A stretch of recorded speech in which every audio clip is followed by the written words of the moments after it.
सकाळचे 7 वाजता 3 ते 4 ट्रकांचा मालक असलेला सुधीर त्याचा ड्रायव्हर बंटीच्या घरी गेलेला होता. बंटी तर त्या ठिकाणी नव्हता, पण त्याची बायको पूर्ण नग्न अवस्थेत तिच्या वट्यावरती अंघोळ करत होती. ज्या वेळेला हा सुधीर मालक तिला बघतो त्यावेळेला त्याला त्याच्या भावना कंट्रोल होत नाहीत आणि बंटीची बायको घरामध्ये पळत गेलेली होती. हाही तिच्या मागे पळत जातो आणि त्याच्यानंतर त्या घरामध्ये असं काही घडलं जे की तुम्ही आजपर्यंत ऐकलं नसेल.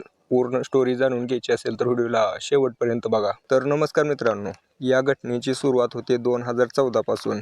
2014 मध्ये सुधीर नावाचा ड्रायव्हर होता. या ड्रायव्हरने विचार केला की माझ्याकडे आता 7 ते 8 लाख रुपयाची सेव्हिंग आहे. जर मी ही सेव्हिंग ट्रक खरेदी करण्यात लावली, बाकीचे हप्ते करून घेतले तर माझा चांगला व्यवसाय चालेल, असा विचार करून त्याला अनुभव पण होता. त्याने एक टाटाची 10 टायरची ट्रक नवीन विकत घेतली. पहिल्याच वर्षी त्याला अनुभव असल्यामुळे सीझन चांगला गेला. साखरेचा सीझन होता. त्यांनी 10-15 लाख रुपये पाठीमागे पाडले. त्यामुळे त्याने विचार केला की एका ट्रकमधून एवढे पैसे निघालेत तर अजून एक ट्रक घेतली. तर त्याने दुसरी पण ट्रक घेतली. आता एकच ट्रकवरती तो काम करू शकत होता. दुसऱ्या ट्रकवरती त्याला ड्रायव्हर शोधावा लागला. नशिबाने त्याला त्या ट्रकवरती पण ड्रायव्हर चांगला मिळाला. दोघांनी दुसऱ्या वर्षी चांगला सीझन काढला. आता त्याला त्याची पैसे कमवण्याची ट्रिक लक्षात आलेली होती. त्यामुळे त्या सुधीरने असा विचार केला की आता मी स्वतःचा एक ट्रान्सपोर्ट चालू करतो. म्हणून त्याने एकामागे एक ट्रक घ्यायला खरेदी करायला चालू केली. हळूहळू वर्षामागं वर्ष जात होते. 2019चं ते वर्ष होतं. 2019 मध्ये आता याच्याकडे 4 ट्रक झालेल्या होत्या. त्याने विचार केला की आता आपल्याला नवीन ड्रायव्हरची गरज आहे. नवीन ट्रक घ्यायची म्हटल्यावर आणि आता काय ड्रायव्हर पण भेटत नाहीत, कारण ड्रायव्हर की करणे पोरांना आता रिस्की वाटायला. लग्न होईनात म्हणून पोरं ड्रायव्हर की करणात. त्याच वेळेला बंटी नावाचा एक पोरगा त्याच्याकडे आला. रडत होता. त्यावेळेला म्हटलं की मालक तुमच्याकडे काय काम असेल तर द्या मला. माझी आई मला म्हटली की काम मिळाल्याशिवाय घरी येऊ नको. खूप वाईट परिस्थिती आहे, गरीब परिस्थिती आहे. जर तुमची साथ मिळाली, तुमच्याकडे काम मिळालं तर मी खूप चांगल्या मेहनतीने काम करेल. हा सुधीर त्या बंटीला म्हणतो की तुझं नाव काय, तू काय करू शकतो. त्याने सांगितलं की माझं नाव बंटी आहे आणि मी काय पण तुम्ही जे सांगाल ते कामं करू शकतो. हा सुधीर त्याला म्हणाला की ठीक आहे, तू आपल्या ऑफिसचं तर काम कर, नाही तर एक माझ्याकडे पर्याय आहे. तू ट्रक शिक, मी तुला 2 वर्षानंतर ट्रक देतो नवीन घेऊन. त्याच्यावरती ड्रायव्हर की कर, तुला महिन्याला 40,000 रुपये देईल आणि जर ऑफिसमध्ये काम करत असला तर 15,000 रुपये महिन्याला राहतील. आता ज्या वेळेला बंटी 40,000 रुपये ऐकतो त्यावेळेला म्हणतो की ठीक आहे मालक, मी ट्रकच शिकतो, मला ट्रक एखाद्या ड्रायव्हरसोबत लावून द्या. मी ट्रक शिकतो, मला एक नवीन ट्रक घेऊन द्या, मी तुमचा व्यवसाय चांगल्या पद्धतीने वाढवू. ज्या वेळेला बंटी असा म्हणतो त्यावेळेला हा सुधीर त्याला एका चांगल्या अनुभवी ड्रायव्हरसोबत पाठवून देतो. 2021 या वर्षी हा बंटी चांगल्या प्रकारे ट्रक शिकला होता. त्याला एक नवीन ट्रक घेऊन दिली. त्याच्यावरती तो ड्रायव्हर होता. आता दिवसामागे दिवस जात होते. बंटी काम तर चांगलं करत होता, पण त्याला एक वाईट व्यसन लागलं होतं, दारू पिण्याचं. भरपूर दारू प्यायचा. त्याचा जेवढा पगार यायचा तो दारूवरती उडवून टाकायचा. बंटीच्या आईला काळजी लागली होती की याने जर असं करत राहिलं तर याचा आयुष्य बर्बाद होईल. याचं लग्न करून द्यावं म्हणजे कसं होईल, पैसा आलेला बायकोपाशी देईल, बायकोमुळे सुधरून जाईल. अशा प्रकारे विचार करून त्याच्यासाठी स्थळ बघायला चालू करते आई. आता बंटी ड्रायव्हर होता. याला कोण पोरगी द्यायला तयार होईना. म्हणायची की आम्ही साध्या एखाद्या शिपायाला पोरगी देईल, पण ड्रायव्हरला देणार नाही. त्याच्या आईने कसं तरी एक स्थळ आणलं त्याच्यासाठी. 12वी मध्ये शिकत असलेली पोरगी स्वाती नावाची. ही स्वाती गरीब घरची होती. परिस्थिती गरीब असल्यामुळे तिच्या आईवडिलांनी हे स्थळ स्वीकार केलं आणि या बंटीला पण स्वाती आवडली. दिसायला सुंदर, शरीर असं हिरोईनवाणी होतं, त्यामुळं या दोघांची जोडी चांगली जमत होती. या स्वातीला माहीत नव्हती की हा बंटी दारू पितोय. स्वातीनेही होकार दिला. तिच्या आईबापापुढे ती काय करू शकत नव्हती. दोघांचं लग्न धूमधडाक्यात झालं. दिवसामागे दिवस गेले, पण 5-6 महिन्यानंतर अजूनच वाढली दारू प्यायची. आता स्वातीला कळून चुकलं होतं की नवरा दारुडा आहे. अशा प्रकारे तर संसार काय चालणार नाही.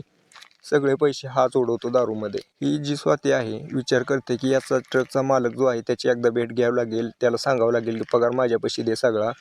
स्वाती त्या सुधीरची भेट घ्यायला जाते आणि त्याला पूर्ण गोष्ट सांगते आणि म्हणते की याच्यापाशी पगार देऊ नका, आमचा संसार चालणार नाही, सगळे पैसे हा उडवून टाकतो. सुधीर म्हणाला की ठीक आहे, त्याला थोडेफार खर्चापुरते देत जाईल, बाकी तुमच्या हातात देईल, असं म्हणून. ज्या वेळेला ही स्वाती त्या सुधीर सोबत बोलत होती त्यावेळेला सुधीरचं लक्ष त्याच्या बोलण्याकडे नव्हतं तर तिच्या शरीराकडे होते.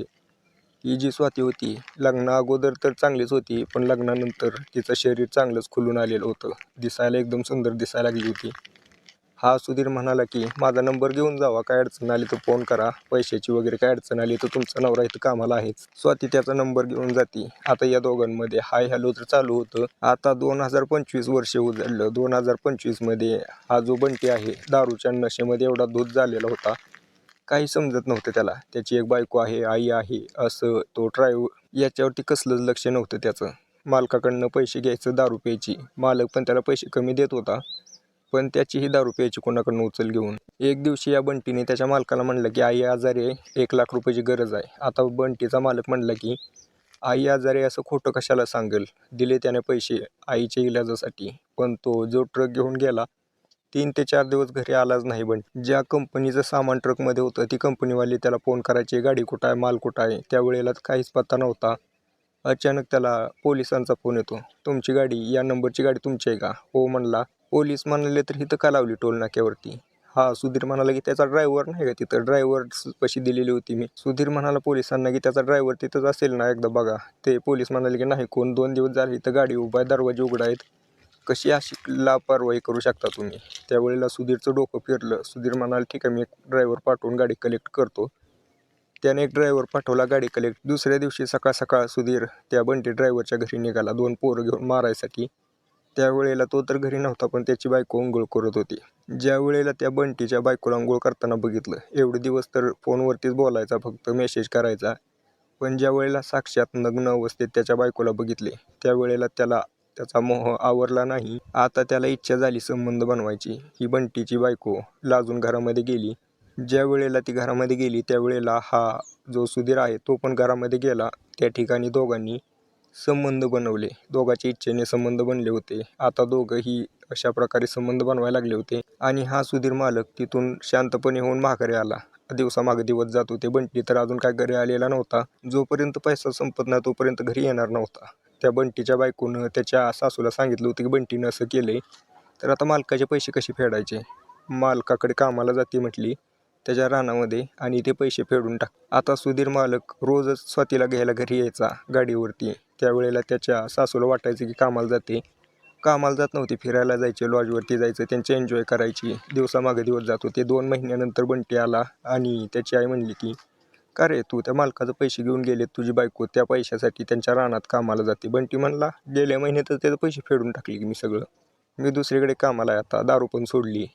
त्याची आई म्हटली की अरे, तुझी बायको तर त्याच्यासोबत रोज गाडीवरती जाते डबा बांधून कामाला त्याच्या रानात. बंटी म्हणाला की मालकाला तर रानच नाही तर कामाला कुठं जाते? आता त्याच्या मनामध्ये संशयाची पाल चुकचुकली. आता त्याची आई म्हणली की बघ तूच बाबा आता काय आहे ते. ज्या वेळेला बंटीला हे आलं लक्षात, त्यावेळेला बंटीने तिच्यावरती लक्ष ठेवायला चालू केलं. तर एक दिवशी हे दोघं शहरामध्ये फिरायला गेलेली होती, शॉपिंग केली. त्याच्यानंतर बंटी तर त्यांच्या मागावरती होता, पण ते ओयो हॉटेलमध्ये शिरले. त्यावेळेला तो जो बंटी आहे तो पण त्यांच्या मागे शिरला आणि रूममध्ये बघतो तर काय, दोघं नग्न अवस्थेत संबंध बनवत आहेत. बंटीला भरपूर राग आला. आता बंटीने मागचा पुढचा कसलाच विचार केला नाही. अंगामध्ये जेवढी ताकद आहे तेवढी ताकद लावून सुधीर मालकावरती हमला केला. आता सुधीर मालक याच्यामध्ये घायाळ झाला. सुधीर मालकामध्ये आता उठायची ताकद नव्हती आणि हा बंटी त्याला वरून ठोकत होता.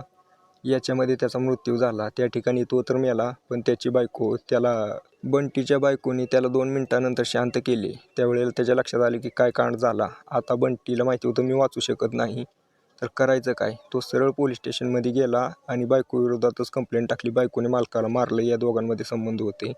पण पोलिसांना काय विश्वास बसेना. पोलिसांनी पूर्ण शहानिशा केल्यावर त्यांना लक्षात आलं की बंटीनेच केले आणि त्याच्या बायकोवरती आरोप टाकलाय. पोलिसांच्या ताब्यात आहे आता हा बंटी आणि त्याची बायको पण. या दोघांनाही आता शिक्षा होईलच. पण मित्रांनो, तुम्हाला याच्याबद्दल काय वाटतंय मला कमेंट करून नक्की सांगा. जर असे व्हिडिओ बघायचे असतील, जर तुम्हाला असेच व्हिडिओ बघायचे असतील, ऐकायचे असतील तर चॅनल सबस्क्राईब करून ठेवा. नवीन नवीन व्हिडिओ येतच राहतील. खूप इंटरेस्टिंग स्टोरी असतात आपल्या चॅनलवरती. तर चला मित्रांनो, भेटूया उद्याच्या व्हिडिओमध्ये.